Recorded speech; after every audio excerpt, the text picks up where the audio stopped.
I'm Mark Hennick. This is So-Called Normal.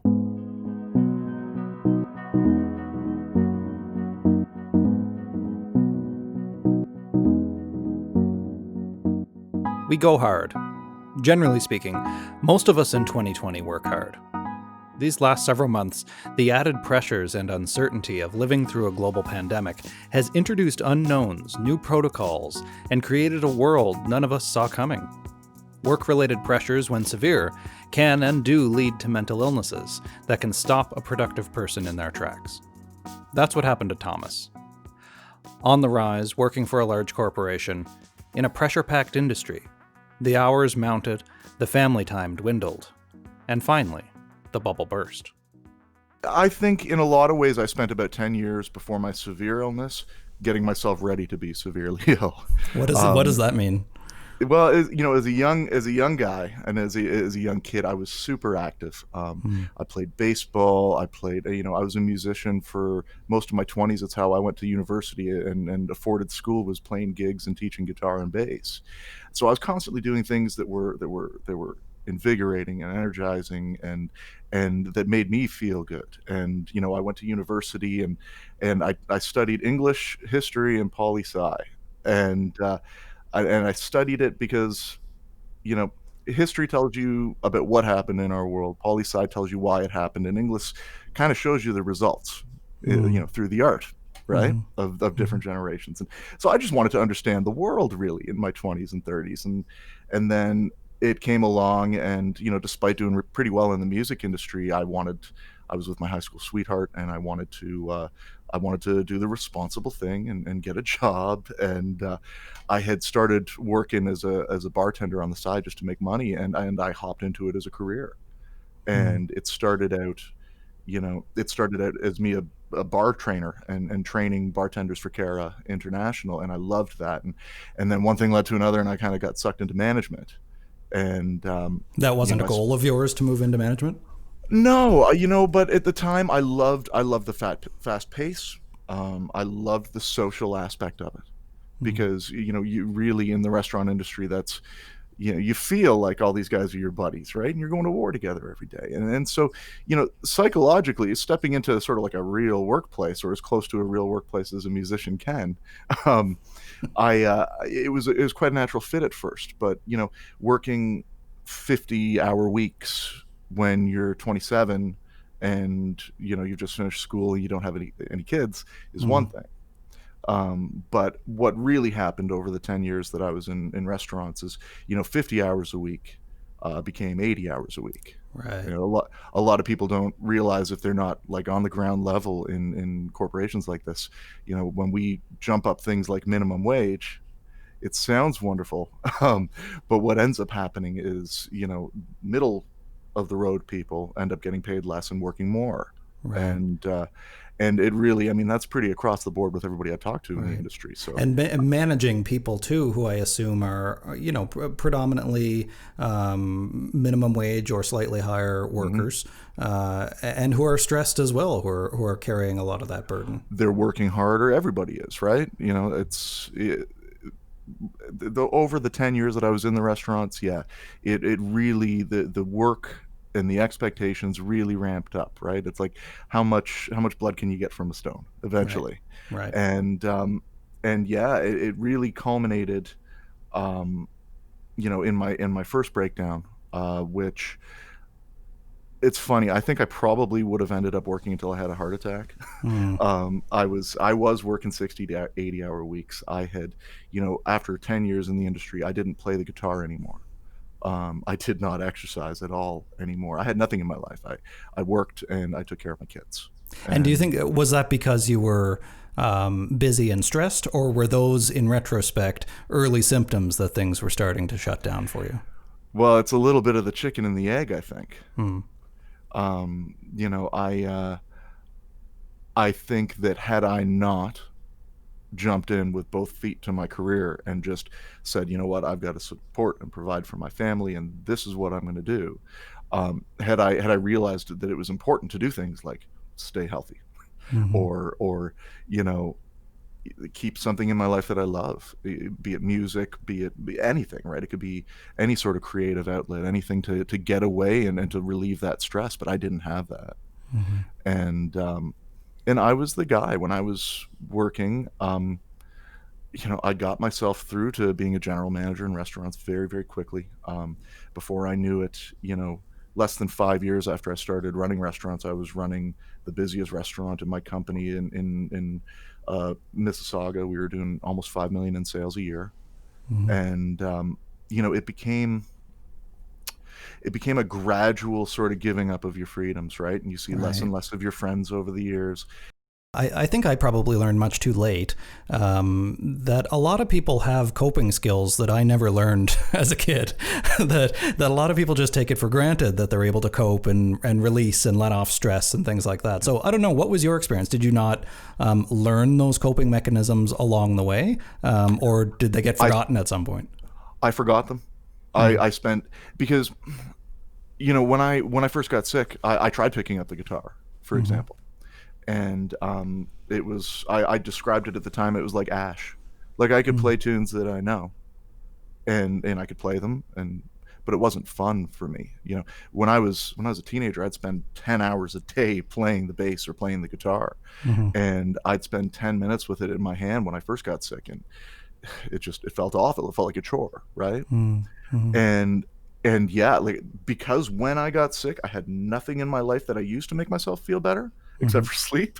Mm-hmm. um you know I spent that first year before I got connected to adequate help just circling the drain and trying to cope with panic attacks that would start early in the morning after I woke up and would continue till about dinner every day.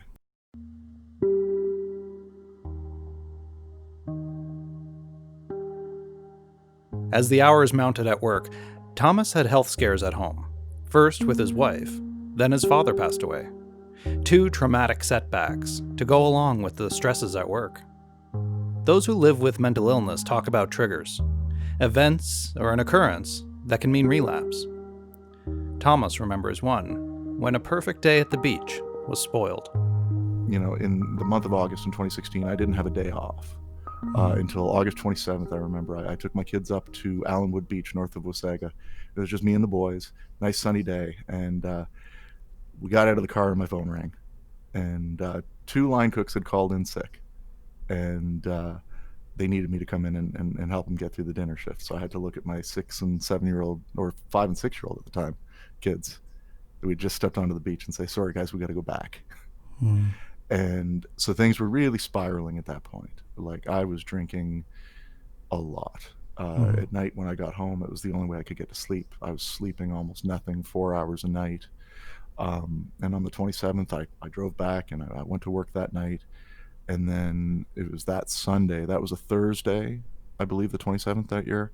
And then on the Sunday, after an 18-hour day dealing with, really terrible, piddly, inventory related computer things, on top of a crazy dinner rush that had kept me at the restaurant from 9 in the morning till 4 the following morning on the Monday. And I went home, and my wife had waited up for me, which is very unusual. Mm. And she started asking me if I was okay and telling me that she was concerned. And I found, bizarrely, I couldn't respond Mm. and I couldn't talk, and I kept trying to. Um, and it was a really bizarre situation. And I kind of wandered down to the basement, and she followed me, and I laid down on the little bed that we have there, and I cried for hours, I think. And eventually I fell asleep, and I woke up the next morning, and I was driving Robin to work, my wife, and she got me to agree to go to the doctor rather than to go into work. Mm. And I went to the doctor. I had a And blood pressure. willingly, it sounds like you went Yes, into the doctor. willingly at Yeah. that point. Yeah, yeah. Yeah. I went to the doctor. I had a blood pressure of like 180 over 120, Mm. and so they sent me to the hospital. Sure. And then at the hospital, they did a bunch of tests, and they were worried cardiac was the main concern, because I had been, right through most of July and August, I'd been having heart palpitations every day. And um, then they did all the tests on my heart and found out everything was okay, and that it was a psychological problem. So they sent me on my way and sent me back to my family doctor to check in. Mm-hmm. And so that was the acute phase of my illness right there in September of 2016. And it started a path of, 3 years worth of panic attacks that really didn't end in any significant way until about last year at this time.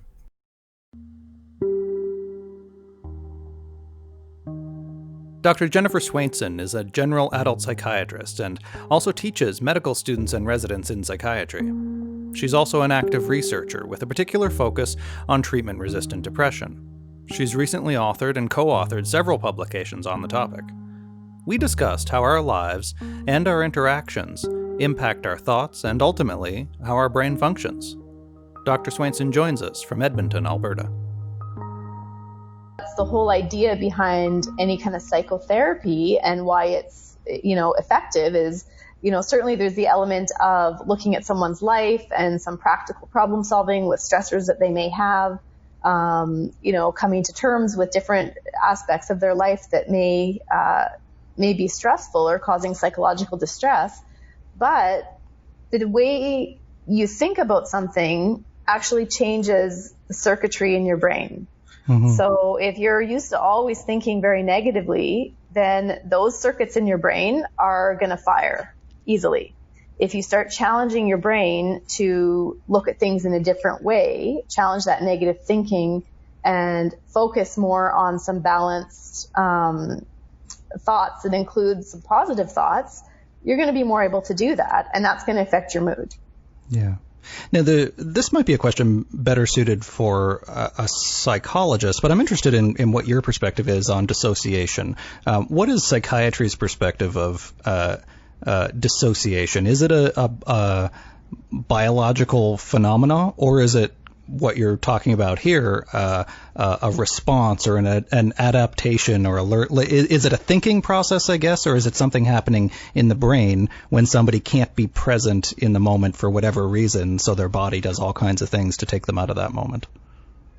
That's a good question. And I suspect if you asked a handful of psychiatrists that question, you'd probably get some variation in the answers.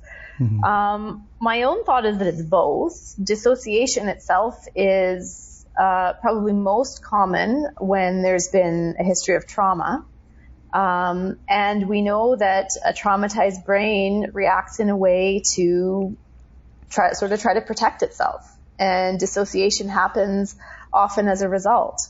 And certainly it can be to varying degrees. You can have somebody that sort of just briefly dissociates in and out of a conversation and, sort of zones out, so to speak. And I think that happens to everyone from time to time, right? But, on a bigger level, you can certainly have people that dissociate and sort of lose sort of gaps of time, so to speak. So I think it's most often a trauma-related thing that has roots in biology and psychological origins. How does a patient then, or a client, you go to your doctor and you're brought to your doctor with what appear to be seizures, or you're going to your doctor complaining about abdominal pain or whatever else it is, and they can't find any biological cause. I mean, patients seem to say over and over again that they feel like they're crazy because they do experience this. It's troubling for them. So how do you help people who are dealing with those kinds of things?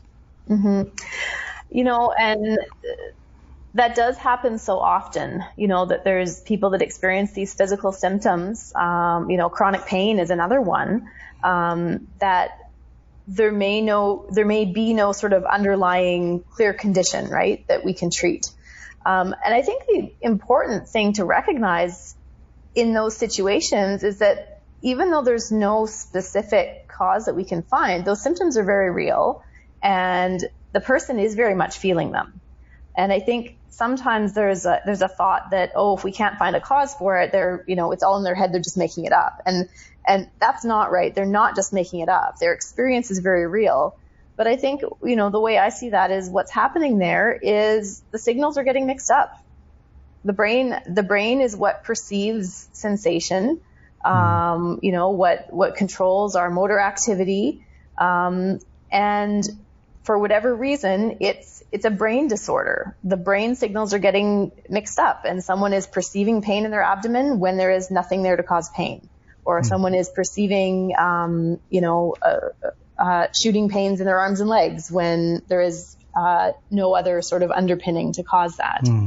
Fibromyalgia seems to be another one of those conditions. They are very difficult, challenging conditions to treat. We always look to see if there is any sort of underlying depression, anxiety. That is very common. That goes hand in hand with a lot of these, what we call psychosomatic physical symptoms. And so we look at treating those, and I think work on any kind of underlying psychological distressing issues. That's where therapy and counseling can come in handy as well and be helpful. Treating those additional conditions can often increase the complications of finding an appropriate and effective balance in treatment approaches. As Thomas tells us, each option comes with a cost, physical or financial.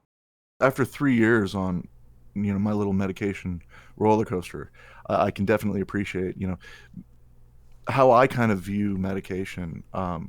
It was the cast for my broken bone, right? It was what I needed to use so that I could keep myself safe and work on doing the actual healing. Right. But it came at a cost. Yeah, every medication I've been on, and I've been on a lot. I've been on antipsychotics. I've been on almost, every different type of antidepressant that's out there. Right. And did your workplace, did you have insurance through your workplace? Did it cover all of these different treatments? Yeah. Yeah, no, I did. But it covered nothing off the hop, other than what OHIP would cover. So the insurance I had was income. But I didn't, after 2 years of being ill, my long-term disability started kicking in funds for actual private counseling. Okay. But I didn't have one of the really good insurance plans. Right. So what does that mean? Just in terms of what it covers, it didn't cover a lot, or yeah. Like my insurance plan didn't cover individual therapy. It didn't cover anything, like psychologists, for example, right? Psychotherapy, which I've come to really, that's. It's all a framework, right? And we need all of these tools, but psychotherapy, I think, should be our first line, and it's the last thing that we tend to shell out for, unfortunately. Sure, yeah. What about? Did you ever get to a point going through all these different medications where either you or your doctor felt like you'd tried everything, like there were no more medications left to try, right? Oh yeah, me. Many times. My doctor. Ian Daw, he's the head of Trillium, and the care that he gave me, I run a walk every year to raise funds for Trillium because they saved my life twice. Wow. And a big part of that was Dr. Daw, and his insistence. The two things that he gave me, he gave me an attentiveness and a care and a compassion that I've spent years now around mental health, and it's uncommon. Yeah. If I was having a bad day, I'd send him an email and I'd hear from him and he'd help me. So that was really, really, really key. But the biggest thing that he did for me was that, like about 1.5 years in, 2 years in, I'm looking at research saying that if you've had X amount of breakdowns and if you've been sick for X amount, I thought that I was living my life with it. And the most important thing I think that I got at a Trillium and at a Dr. Daw was that he never gave up. When I told him like this is hopeless, he gave me that look. That look that I remember that look from restaurants, like when I was working at really good restaurants, and someone would come in and be like, "How is this?" And you just look at him and go, "Yeah, it's fine. Don't worry, you're gonna be okay." And so I recognized that look. Like I'm sitting here telling him my life is in shambles. I'm pathetic. Right. I'm never gonna amount to anything. And he just gave me this look, like you're gonna be fine. Yeah. I've often felt that people who have been through this kind of struggle and recovery come out the other side better and better prepared for future struggle than people who have never gone through this in the first place. That's not to say I wish everybody should get depression and have a breakdown and go into hospital and all that, but you do, personally speaking, learn a lot from it, I think. Yeah, but it's funny because people don't see if you've gotten. I've seen people get over cancer, and that's right. They're treated like they have this great new perspective on life. They've gone through this struggle, and I was suicidal with mental illness. And what people don't realize is, when I try and explain to people what suicidality is, it's a natural response to being in so much pain that you can't bear it anymore. And especially when you're fighting a disease that makes you feel that it will never end and it will only get worse. So chemically, we know that it makes you feel that way. And, so when I got through my illness and I'm happy now and I'm calm, and, it's not all the time. Recovery isn't about my life being perfect. It's about me being able to deal with it when it's not. It's not about me being happy all the time, but it's about me being able to cope and put things in the proper perspective for me to be healthy going forward. And, I find people don't necessarily want to talk about that. When you're coming from a mental health standpoint, like, I notice it anyways. If I start talking about, tools or things like that, people are gonna. It's kind of the complexity of it that we all seek a simple answer. That wouldn't it be great if we can just go and, as they say, talk to your doctor, get prescribed a particular medication, and then hallelujah, you're all better. It turns out that I've met very few, if any, people for whom that's been their recovery journey. They're usually much closer to yours and mine in terms of complexity and trying many, many different options and routes. And maybe for some people, eventually you find the key that unlocks the problem that had always been there. But I think it's much more that you learn and change along the way, that what you need changes along the way. And recovery is very much a figuring it out process, it seems. Yeah, I always called it, when I was sick, I called my mental illness the result of trying to stick a round peg into a square hole. Dr. Cristina Iglesia is a licensed clinical psychologist based out of the San Francisco Bay Area. In her private practice, she works with adolescents, young adults, and families. We asked Dr. Iglesia to discuss recovery. In her view, what does recovery look like? Recovery is whatever it means to you. Recovery is an ability to live your life authentically and involved with, whether that's without a struggle or without a substance or managing it. I truly believe recovery is an opportunity for you to live your life fully without the detrimental or negatively impacted parts that potentially once existed. What about self-help strategies? What are some self-help strategies, and do they work? Are they useful? Absolutely. I think the idea of self-help gets a bad name, but that doesn't mean that helping ourselves, which is the term, is a negative thing. I think we all have to help ourselves. I think that there's people in our lives that are there to help us, but at the end of the day, we have to be willing to show up, to do the work, to help ourselves get better. So, these, books or webinars or, programs that people enter, I don't necessarily dismiss, because it can give you tools and techniques where you can start to advocate for yourself and feel empowered by the decisions that you are going to make for your mental health. What about the role of parents, spouses, family? What role does family have to play in treatment and recovery? They have to be on board.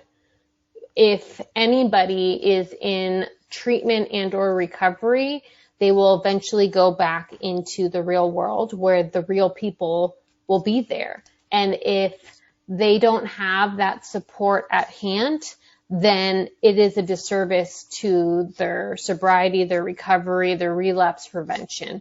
We have to be willing to do our own work as loved ones to support people in their healing journey. The moment that we choose not to, we are potentially, causing a issue down the line that could be harmful to that person. For example, if your sister is recovering from substance use, you can't be using substances around them. If you choose not to support them in that, then that can be a barrier to their recovery. We have to be on board with the people that we love getting better, and we have to be mindful of our own behaviors, thoughts, and feelings so that we can be of support. It's great advice for all of us. Be mindful of our own behaviors, thoughts, and feelings so we can support our loved ones who are struggling with recovery. But what would Thomas say to you when your latest treatment isn't working, when you are in a state of hopelessness? What I tell them first and foremost is not to underestimate the battle that they've got ahead of them. For the vast majority of people that get depression or that get anxiety, it's not a good thing in their life, and it can be really hard to overcome. But if we don't deal with it properly, you can get to the point of severe mental illness. I find is, a much more dangerous road. It's like you get the flu, actually perfectly topical, given you get the flu, most people that get the flu, they're in bed for a few days and they're okay, but people die from the flu every year. And 4,000 people die in Canada from the flu every year. Well, 4,000 people kill themselves every year, and most of those people kill themselves because they succumb to a mental illness. So the first thing I do when I talk to people that are telling me that they're struggling is I tell them to really be kind to themselves, to listen to what they're being told by their body, and to not listen to that voice in their mind that's telling them. The one girl that I talked with just about a month ago, she said, I feel like this loser. I was always up and about, and someone I worked in restaurants with. and I said, well, look at your life, though. You're not a lazy person. You were 33 years old. You weren't a lazy person for 32 of those years. And now the last month, you can't get out of bed. And you know why. It's because you're mentally ill, but now you're using that as a sword to beat yourself with. You're telling me how lazy you are and how you feel like a loser and you can't get out of bed. Well, maybe just accept that you can't get out of bed and deal with it that way. Pretend you have the flu. Stop wondering. That's kind of the big advice that I give to people is stop worrying about the why, right? So if you're too sick to get out of bed, don't worry about why. Well, it could be anything. It could be mono. It could be a heart attack. It could be whatever, right? But just accept the fact that you're too sick to get out of bed and be kind to yourself and take the time you need to get better. Well, we have a long way to go, that's for sure. And I hope, and I know I've seen it many times, that when people like you open up and share your stories, it seems specific and individual to you, but it affects so many people. And I think we're still going. We have a long way to go, even though we've come a long way.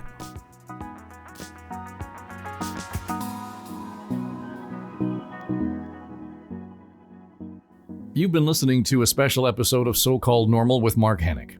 If you like what you heard, share the episode with others. You can always follow Mark on Twitter, Facebook, LinkedIn, YouTube, and Instagram at Mark Hennick. Otherwise, you might want to check out his website, markhennick.com. This special series of So-Called Normal has been produced by Mark Hennick and Eye Contact Productions. I'm Dave Trafford. This episode of So-Called Normal is brought to you by an educational grant from Janssen, Inc. Mark Hennick and the producers of So-Called Normal are solely responsible for the content of the episode, and the views and opinions expressed in this episode do not necessarily represent the views or opinions of Janssen, Inc. The podcast content is provided for informational purposes only and is not intended as medical advice. Always seek the advice of your physician or other qualified health provider with any questions you may have regarding a medical condition, product, or treatment. Never disregard professional medical advice or delay in seeking it because of something you have read or seen in this podcast episode.